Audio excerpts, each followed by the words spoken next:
Hi Reddit, I really need some advice because I feel completely lost about what to do in my current situation. I've been holding this in for so long, and I just need to get it all out. I'm 35 years old and have been with my girlfriend Kylie, 29F, for almost 10 years now. We met when she was working as a waitress at a local diner where I used to grab breakfast before heading to my construction job. She was different back then, full of life, ambitious, and had this contagious laugh that could light up the whole room. We clicked instantly and started dating within weeks. Everything moved pretty fast after that. She moved in with me 6 months later when her roommate situation went bad, and we've been living together ever since. The first few years were amazing. We traveled when we could afford it, spent weekends exploring the city, and had all these plans for our future. We talked about marriage, but we both agreed we wanted to be financially stable first. Then came Luna, our beautiful daughter who's now 4 years old. The pregnancy wasn't planned, but it was the best surprise of my life. Kylie had some struggles with postpartum depression, but I thought we'd work through that together. Looking back, maybe that's when things started to change. Recently, we bought a house together, or rather, I agreed to get the mortgage in her name. It wasn't what I wanted, but we'd been fighting so much that I thought maybe this would make her happy, give her some security. The house is nice, nothing fancy, but it's in a good school district for Luna and has a backyard where she can play. I took on extra shifts at work to afford it, which only led to more problems. You see, nothing I do seems good enough for Kylie anymore. If I work overtime to save more money, she accuses me of avoiding her and claims I'm never there for Luna. When I cut back on hours to spend more time at home, she gets angry that we're not saving enough and says I'm not ambitious enough. It's exhausting. Even small decisions become huge arguments. If I buy groceries, she complains I got the wrong brands. If I take Luna to the park, she says I should have taken her to the library instead. There's no winning. But the real problem that's destroying our relationship is Kylie's gambling addiction. It started about 4 to 5 years ago, right after Luna was born. At first, it was just scratch tickets and small bets on sports games. I didn't think much of it then, everyone needs a hobby, right? But over time, it escalated to online poker and casino games. The amounts kept getting bigger, and the frequency increased to where she was gambling almost every day. I've caught her multiple times hiding losses from me. She'll delete browser history, create secret email accounts for gambling sites, and even hide physical receipts from casino visits in her car. Every time I confront her about it, we end up in this cycle. She cries, promises to stop, says she'll get help, and for a few days or weeks things seem better. Then I'll discover more money missing from our joint account or find new credit card charges from gambling sites. Last month was the final straw. I discovered she had somehow maxed out a credit card I didn't even know existed, $8,000 in gambling debts that she'd been hiding. When I confronted her, instead of apologizing, she turned it around on me. She said I was being controlling, that she needed her own money to spend how she wanted, and that I was suffocating her with my rules about money. She even brought Luna into it, saying that my strict budgeting was preventing her from buying things for our daughter. The whole situation has me constantly on edge. I have to watch every word I say, every move I make, because I never know what might trigger an argument. She's become an expert at twisting my words and making me feel like I'm the problem. Meanwhile, she seems completely indifferent to how her actions affect our family. She'll sit on the couch for hours, gambling on her phone while Luna begs for attention. Then she'll turn around and criticize my parenting, saying I'm not involved enough. What really breaks my heart is seeing how this affects Luna. She's such a bright, sensitive child, and I can tell she picks up on the tension. The other day, she asked me why mommy is always angry and why she doesn't want to play with her anymore. That hit me hard. Kylie used to be such an attentive mother, but now she barely looks up from her phone when Luna talks to her. I honestly can't stand being in this relationship anymore. The constant fighting, the lying about money, the emotional manipulation, it's all taking a huge toll on my mental health. I find myself volunteering for extra shifts just to avoid coming home, which only leads to more arguments about me being absent. I've started having anxiety attacks at work, something I've never experienced before. But here's where I'm really stuck. I can't imagine going even a single day without seeing Luna. She's my whole world. Every morning, I wake her up with silly songs. Every night, I read her stories and tuck her in. When she scrapes her knee or has a bad dream, I'm the one she runs to. The thought of not being there for those moments kills me. I know that if I leave, Luna will likely stay with Kylie because we're not married and mothers typically get primary custody. I don't think I even have any legal right to file for custody since we never got married. I've talked to a few friends about this, and most of them say I should stay for Luna's sake. They argue that having both parents at home, even in a bad relationship, is better than splitting up. But I'm starting to think that might not be true. What kind of example am I setting for Luna by staying in this toxic situation? I don't want her growing up thinking it's normal for relationships to be full of fighting and manipulation. I don't want her to think it's okay for someone to treat her the way Kylie treats me. I'm mentally exhausted from trying to keep this relationship together while also protecting our finances and being a good father. I feel like I'm failing at everything despite trying my hardest. I need advice on what to do next. How do I protect my relationship with Luna while also protecting my own mental health? Is there any way I can get custody or at least ensure I'll have regular access to my daughter if I leave? Has anyone been in a similar situation who can tell me what worked for them? Update 1 First, I want to thank everyone who responded to my original post. Your advice and support helped me see things more clearly, even though the situation has taken an unexpected turn that I never saw coming. These past 2 weeks have been a roller coaster of emotions and revelations. The most concerning change has been in Kylie's behavior toward Luna. She's always had her ups and downs as a mother, but lately, it's like she's completely checked out of parenting. She barely acknowledges Luna's presence unless she absolutely has to. Last week, Luna drew a picture at preschool, a family portrait with all 3 of us. She was so excited to show it to Kylie, but when she tried to share it, Kylie just mumbled something about being busy and walked away. I found Luna later, crying in her room, crumpling up the drawing she'd worked so hard on. It took everything in me not to confront Kylie right then and there.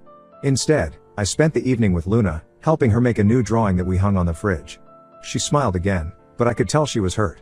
At first, I thought maybe Kylie was depressed or struggling more with her gambling addiction. I tried multiple times to talk to her about it.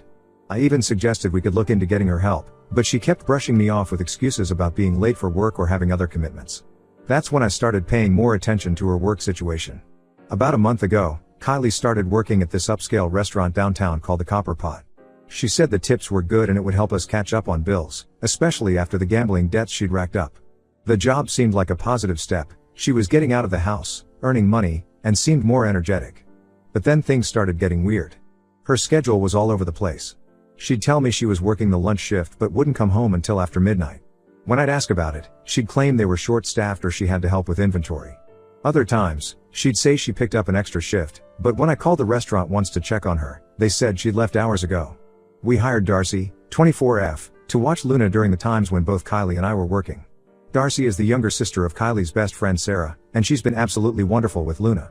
She's studying early childhood education and really engages with Luna, doing art projects, reading stories, and even helping her learn basic numbers and letters.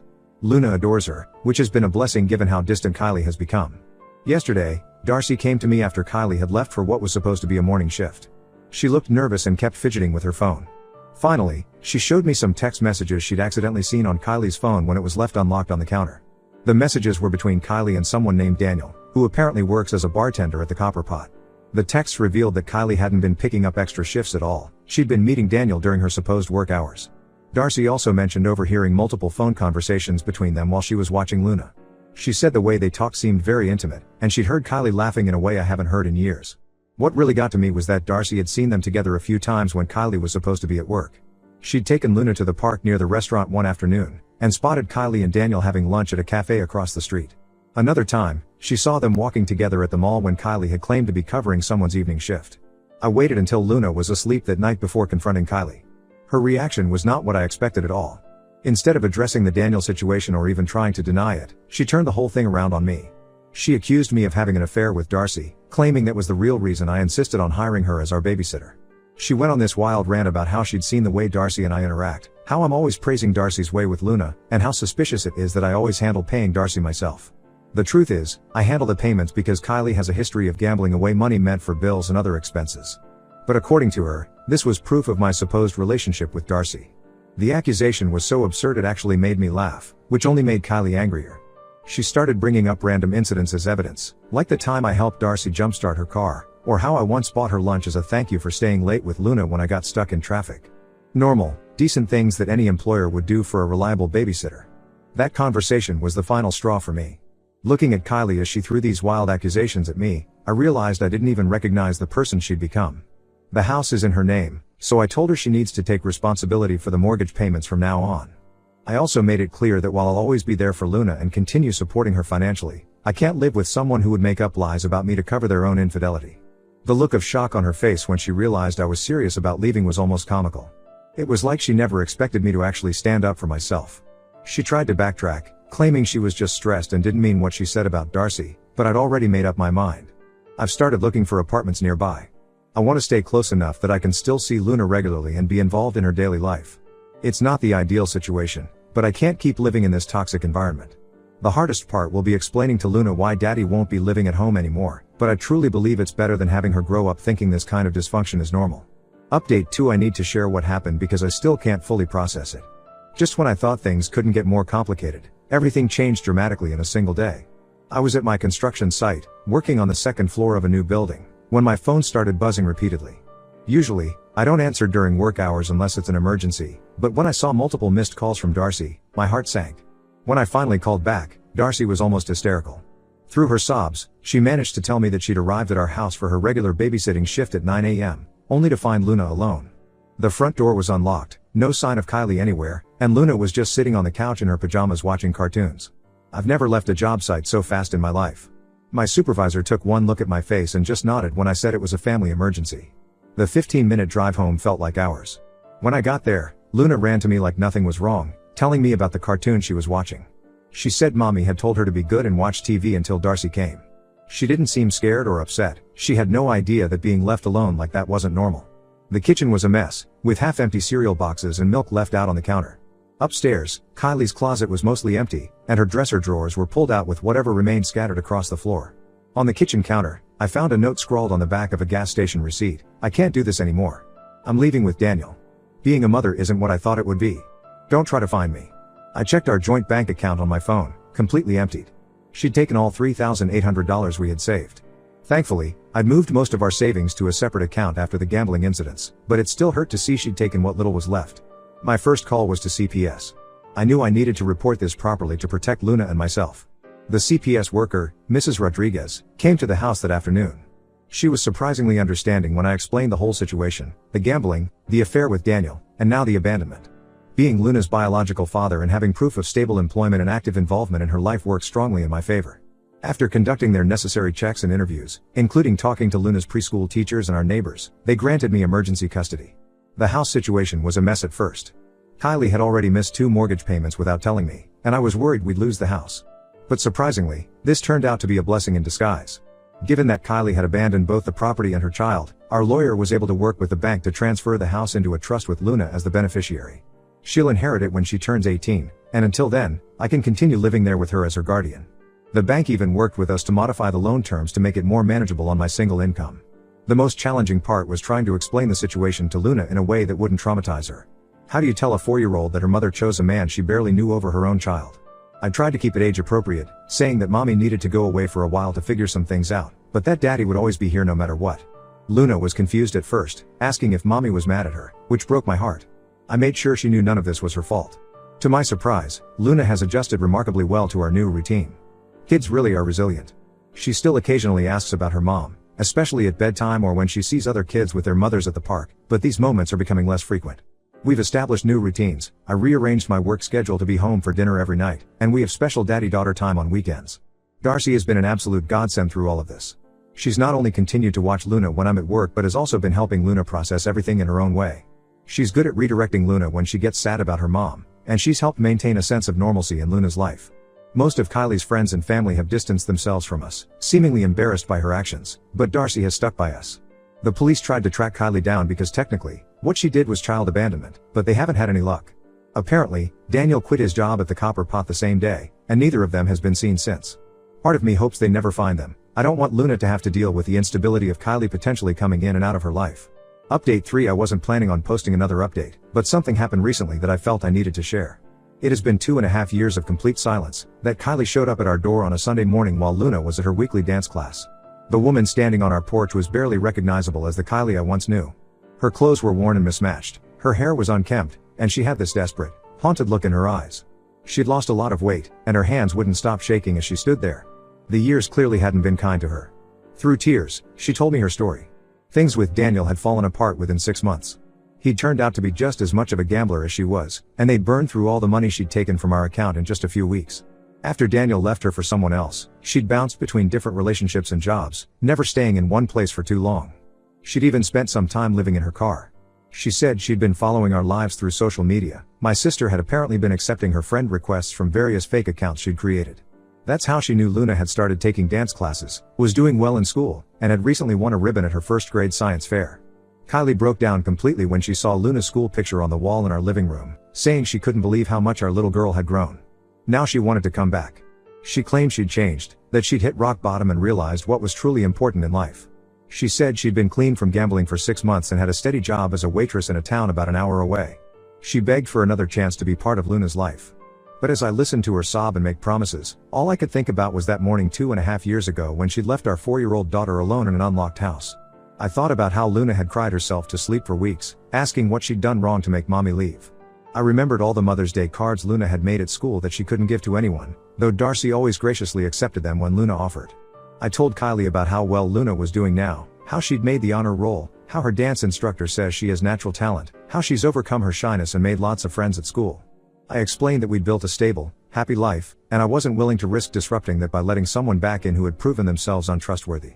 When Luna came home from dance class that afternoon, spinning around the living room in her leotard, showing me the new move she'd learned, I sat her down and explained that her mom had come by. Luna's response showed a maturity beyond her 7 years. She said she remembered how mommy used to make daddy sad all the time, and how she left without saying goodbye. Then she told me something that nearly brought me to tears. She said she liked our life better now because we're always happy and she never has to worry about daddy being upset anymore. Luna still has the occasional question about her mom, but they're different now. Instead of why didn't mommy want me? She asks things like, do I look like her?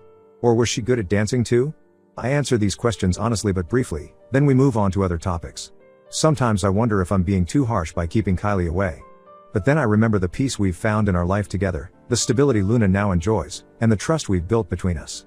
Sometimes the best ending isn't about forgiveness or second chances, it's about protecting what you've worked so hard to build. After Kylie left that day, I blocked all her known phone numbers and social media accounts. I also informed Luna's school and dance studio that only I or Darcy are authorized to pick her up. It might seem cold, but I've learned that sometimes being a good parent means making difficult decisions to protect your child's well-being, even if those decisions hurt someone else. Luna and I have built a happy life together. We have our routines, Saturday morning pancakes, Sunday dance classes, bedtime stories every night. It's not the family life I imagined when Luna was born, but it's peaceful, stable, and full of love. Sometimes that's more than enough.